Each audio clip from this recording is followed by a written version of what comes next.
This is Pot Copy, and I am in the middle of a Kickstarter campaign for my Power Roaster. And I wanted to explain some more details about the Power Roaster in the next few videos, show you the decisions we made as we have been developing this over the last several years and why we have made those decisions and the features of the Power Roaster as well. So this is the complete machine, and what we're going to do is we're going to start with the base. So I'm going to put this aside for a second, and we're going to talk about the bases. So we started with a base made of giant bamboo because we wanted to use a sustainable material. And the interesting thing about the giant bamboo is each piece is a little bit different. So what we found is that we had to customize each piece, and it took a lot of labor. The material is inexpensive and sustainable, but the labor to make each piece custom for each machine was too much.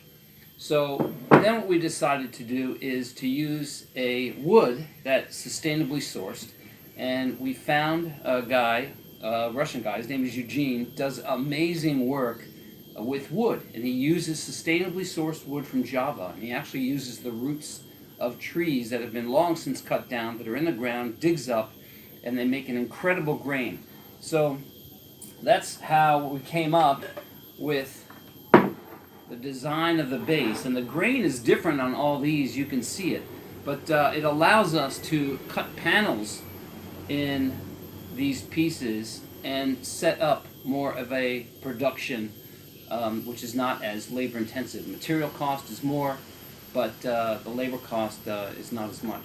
And we have a nice laser etching of the Power Roaster logo in every top to signify that this is our product. So this is the base, and the base houses the internal of the machine, which consists of the heating element, the motor, and the fan.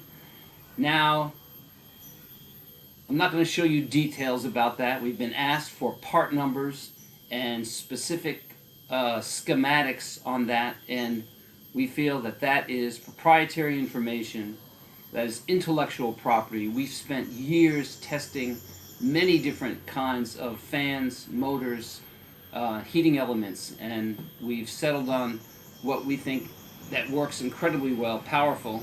120 grams in 6 minutes. I don't think any machine on the market can match that, and the roast is perfect.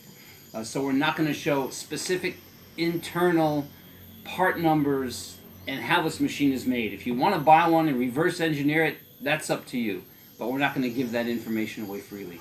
So I'm going to talk next about the chaff catcher and the glass in the next video, and want to bring you a little bit closer to our process and how we came about the decisions we made. Oh, the other thing that's really important is the reason we're using wood is because this machine gets very hot on the inside with the heating element.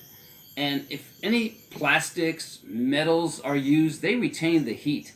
And it is very hot to the touch. But when this machine is on, after it's finished, this is the same room temperature. It does not really change.